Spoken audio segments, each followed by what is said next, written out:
Welcome to Resource PNG. Since commencing operations, Tedi Mine in Western Province has been a main contributor to the economy of Papua New Guinea.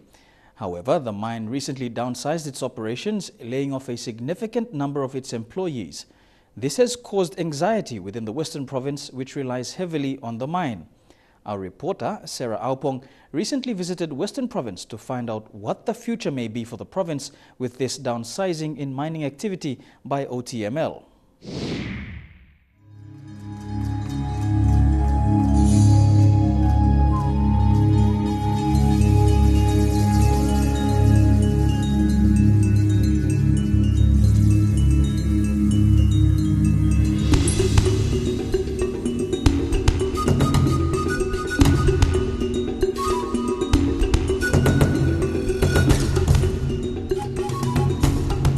The recent announcement by Tedi Mining Limited to close down its operations temporarily is forcing the people of Western Province and its provincial leaders to take a hard look at their dependency on the mine.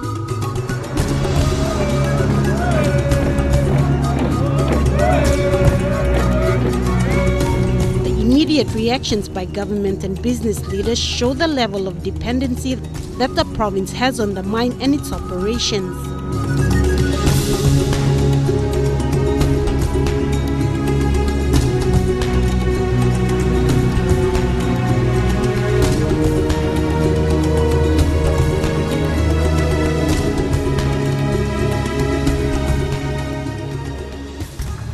The Western Province has already been affected.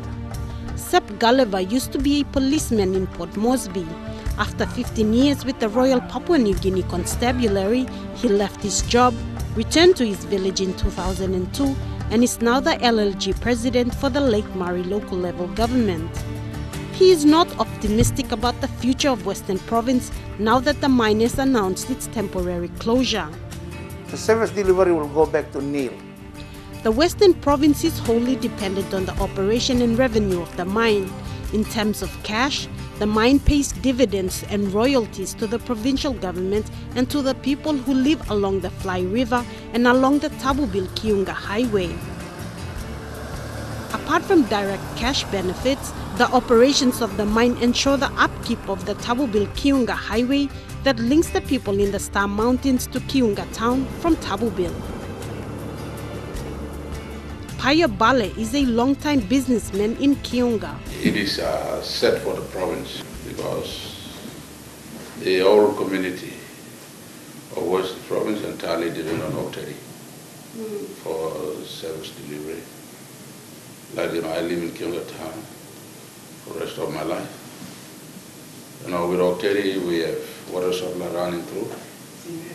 We have Tedi, we have power supply. Although it is subsidized by government, and houses are running, schools are moving, medicine supplies, food supplies, more or less like Tedi is, we entirely depend on Tedi. Without Tedi, there is no Western Province. The mine township of Tabubil is also host to the only referral hospital in the province. Funding the health services, so we have a plan to reduce the health services during this dry weather period, but not shutting down the hospital at all. Mushe Wera, the OTML Deputy CEO, has been part of the company for over 25 years. He is in charge of employee and external relations that directly deal with landowners. He says over the years, the communities living directly near the mine have come to see the mine as the only source of goods and services. Yeah, as you know, we operate in a very remote area, and Tedi has been in operation for 34 years. Obviously, there's a high dependence on Tedi. Everyone turns to Tedi for support, for assistance. And with the local landowners, they're in the same boat. They're very much as concerned as management is on what's going to happen with the communities. As you know, the population here has increased since '97. We have a lot more people here. And so the communities are a bit concerned on what's going to happen with food supplies coming in to feed their communities. Our mine village communities have been, they've been receiving a lot of benefits from Tedi through compensation, royalties, and most of them now rely on cash for their survival. So hence the concerns about what's going to happen if we do go into a dry weather or a stand-down situation. The mine cited El Nino type conditions as one of the reasons for its closure. Managing Director and CEO Peter Graham said from their experience during the 1997-98 El Nino and the weather details they have on hand, scaling down manpower is a step towards preparing Tabubil for the temporary closure. But we just need to be ready, and that's what we've been doing, is getting ready. We really need to reduce our costs in the meantime, so that, you know, and move as many people out as we can in the meantime, who are non-essential people, so that if we do face the need to shut down, we can move very quickly.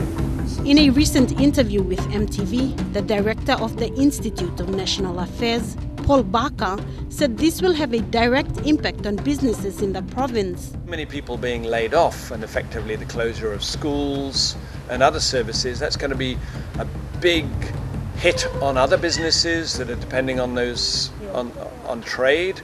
It's going to be obviously a big hit on the household incomes of all those employees who no doubt will be getting some carryover pay during this interim period, but kids are going to have to go to other schools and teachers are going to be laid off. You know, it's going to have a big local impact in the Western Province, obviously particularly Northern Western Province, but across all these other industries that are dependent also on that shipping and the company in a direct or more indirect way. But of course it also will be affecting government revenue. While there is another major income generating activity for the province, it is also largely dependent on the mine. Rubber is an important industry for the people of Western Province. It is the only real income earning activity for a large portion, something like a third of the households in Western Province, but it is cross-subsidised by, it gets the shipping and backlogging of products going in and out on the vessels, and also you've got a subsidy element that comes out of Oktedi.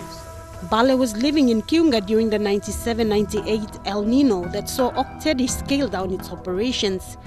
He assisted in bringing in some relief supplies.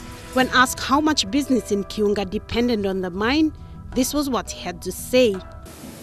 Well, contractors all depend on Oktedi. Oktedi does all the projects, community projects, along the Flare River, along the road corridors, and they entirely depend on Oktedi. And Oktedi does all the community projects. And when this news comes, you see, they cut down all the budgets. It's going to affect some of the projects that Oktedi has been doing, along the river corridor, along the road corridor, some of the services that are running. You know, community depends on Oktedi, business depends on Oktedi.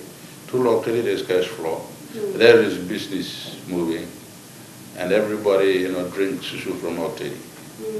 So when Oktedi as a news like this is affecting the whole business community, the ordinary people.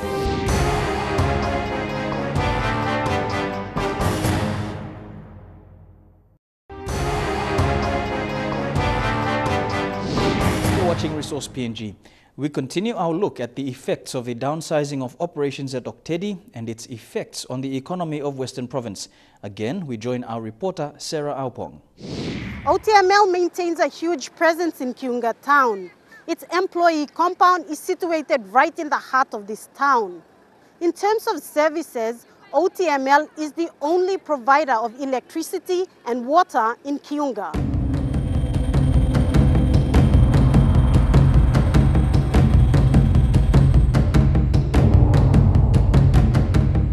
Sepp Gulliver does not have much hope in the provincial government's capacity in taking on this and providing other vital services.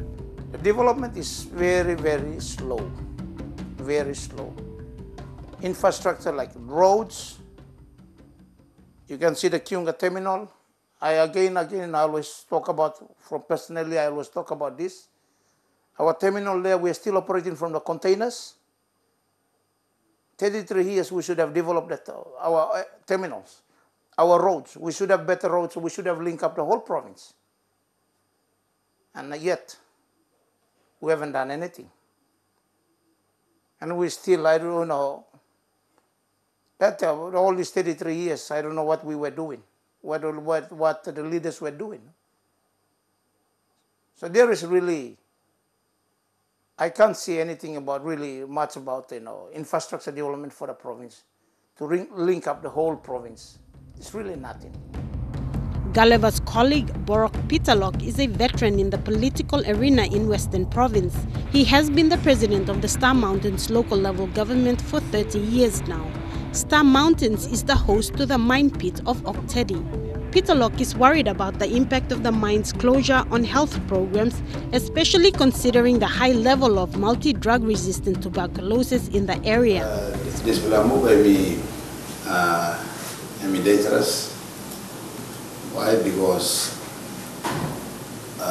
school belong beginning only know aware of opportunity because education in into the middle of the year and some level of Swiss belong test.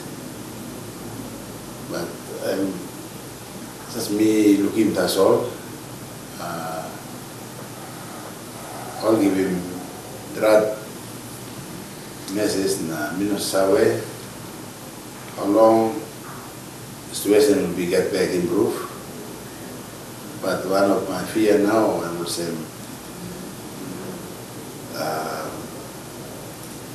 if we come to West for more than 2 months, 3 months, big people from me here is province. Speaking about the future of the mine, Baka says now that it is a government-owned entity, they need to be clear about its plans. If you recall, a few years ago, had actually been planning in the end of the last decade to be coming to an end and closing the mine down. But of course, the government particularly applied pressure. They wanted it to continue because it has over many years, and of course there's a lot of additional resource that is there in the adjoining sort of areas. So the government, in some years, many years in fact, Tedi was the major single source of revenue. As the province tries to come to terms with the possibility of life without the mine, some say there could have been better planning considering the impact of mining operations in the Fly River. OTML, they know very well that it's one day this river will be affected. It's been affected. We have been, locals, we have been talking about it. There are sediment buildups. There are sediment buildups along the river. There are changes taking place, and we cannot deny the fact. And the changes that what has affected the Tedi mine because of the low water level. In previous years, we didn't have that blockage between the Alice River and the junction of Alice and Fly River. We didn't have that blockage. So, in the long run, they have to think. Because the river is soon going to be blocked, or the sediments are going to build up. So, Tedi has to think ahead and try to build up other infrastructures where they can have access. In case of Tedi has come through that experience. And Tedi should know the problem is going to come on again. Look, we don't control the nature. Nature, it happens any time on its own timing. So Tedi should have some program or plan ahead to tackle this situation. Like, for instance, building a river port at Ayambak and connecting a road to Kiunga. So when this thing happens, the supply is still maintained. There should be a plan in place for Tedi. Tedi has that experience. Tedi experience along the river system. He's been using the rivers up and down. They thought that nature is going to be okay all the time. So I think it's a lesson for Tedi too, even the government too. Baka says to avoid a large dependence on an extractive industry can be difficult for small communities. In the case of a country, prudent management is needed. It can provide a big boost temporarily, but it can be very disruptive to other sectors. And if you're talking about sustainability and the responsible sustainable development strategy, which is a major strategy of the governments, yes, you may be able to manage with one project starting, one project closing and so on. But at the local level, you're going to be really be hit with that resource curse with some benefits. And so again, it's a case of the government needing at the national level to make sure it uses the benefits flow very, very carefully, very strategically.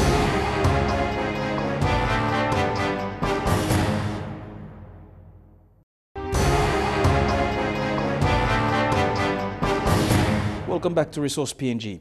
With preparations underway towards the commencement of the Solwara 1 project in New Island Province, its developer, Nautilus Minerals, has already commenced its community service responsibility programs within the coastal area of benefit of the project. This CSR focuses on improving water and sanitation along West Coast Namatanai, New Island Province.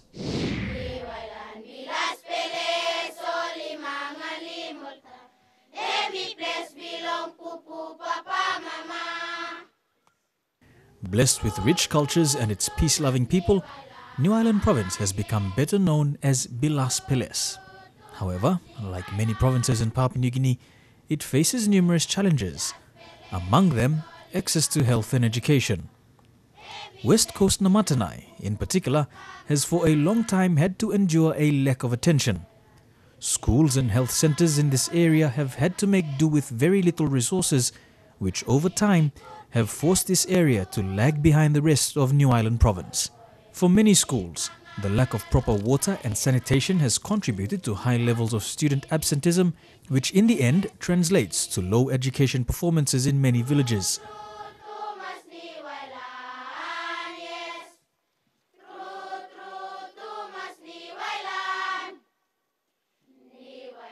We are very poor in hygiene.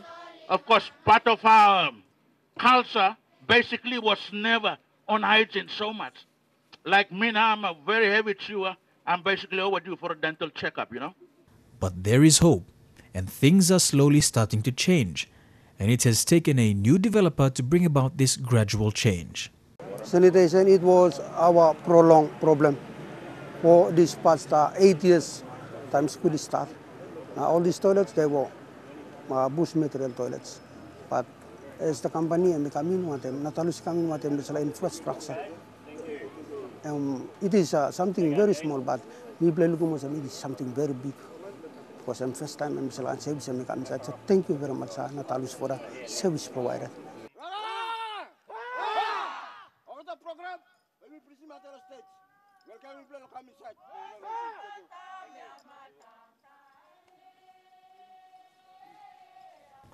Nautilus Minerals, operators of the Solwara 1 project, have been in New Island Province for a number of years as part of preparations towards the development of the Solwara 1 project. And as part of its community social responsibility, it identified education as a key area which needed urgent attention. These areas are located within the Namatanai local level government and Central New Island LLG, a total of 23 villages within the coastal area of benefit of Solwara 1 project along the west coast of Namatanai.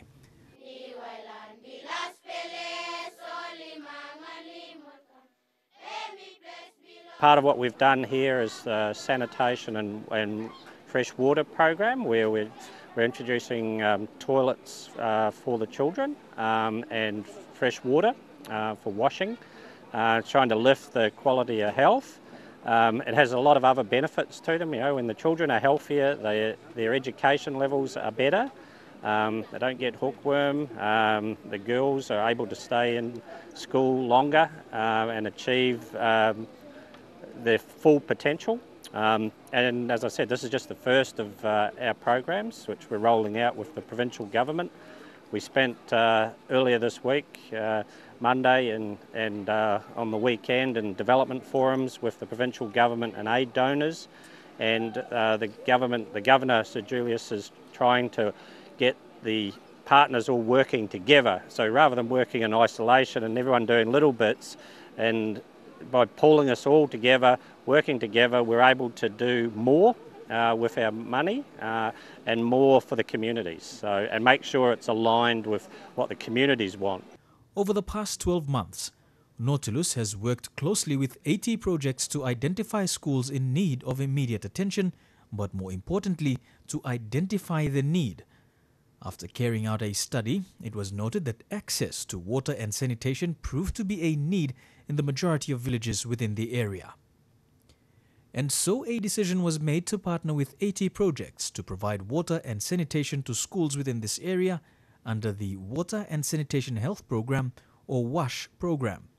A total of 29 elementary schools within the Namatanai and Central New Island area will benefit from this program.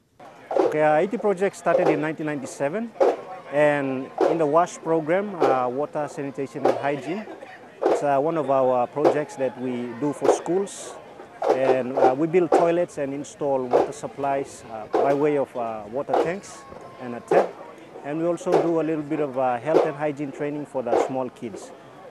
Apart from the water and sanitation program, there are also other projects that we do that helps out provincial governments, districts, and other organizations like Nautilus that are in the mining sector that would like to fund communities projects.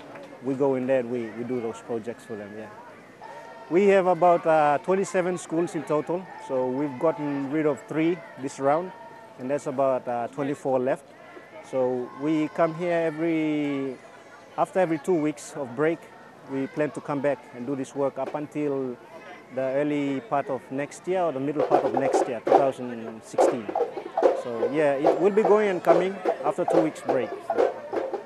Among the first schools to be a part of this program was Kumalo Primary School in Ward 16 of West Coast Namatanai.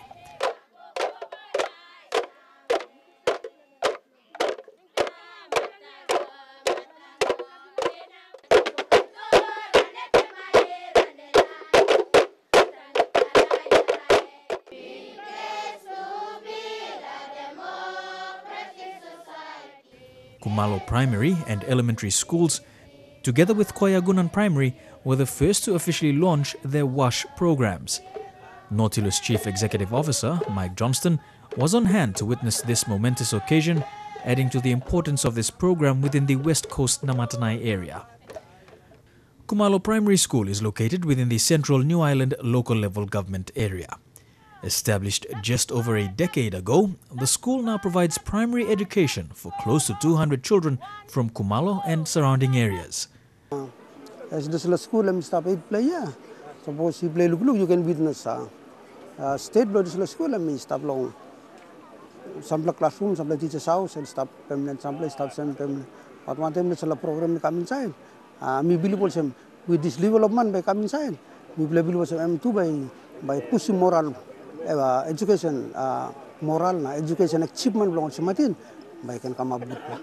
Because time will stop all buildings and all this one, and two I think contribute low academic performance belong to Martin.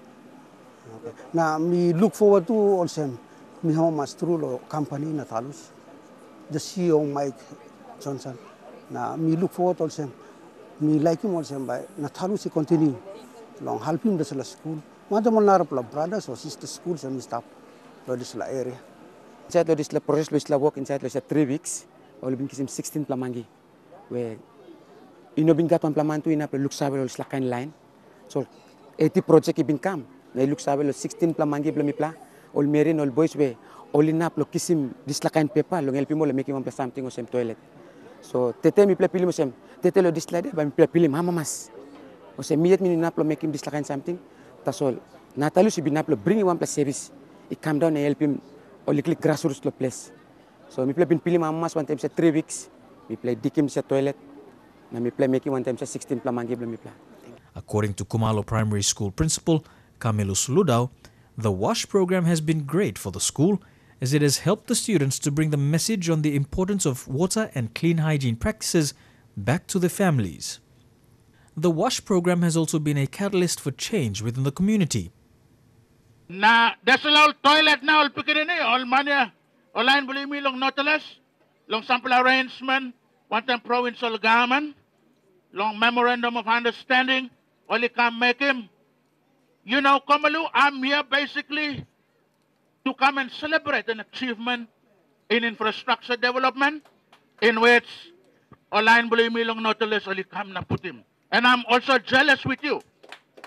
The WASH program will be rolled out in more schools over the course of the next 18 months. Hopefully, this will translate to improved health and education results for the children of West Coast Namatanai. Toilet na mi stop na langan belum mi planau. Ilu ko sem dista toilet mi mas look out tim good. Mi mas wasim. Clean mo sem dista toilet ina plak simi pla 15 years na go beyond. So lo bili plek ko sa toilet ina plak simi pla 15 years. Lo suppose mi pla look out tim good. Lo pasin lo clean him, wash him. No can make him all kind gravity about inside the toilet. And this is where we end this episode of Resource PNG. If you want to contribute to this program, get in touch with us via email on resourcepng@mtv.com.pg. To view this edition again, log on to www.mtv.com.pg, where you will find a link to the Resource PNG page. Until the next time, pleasant viewing.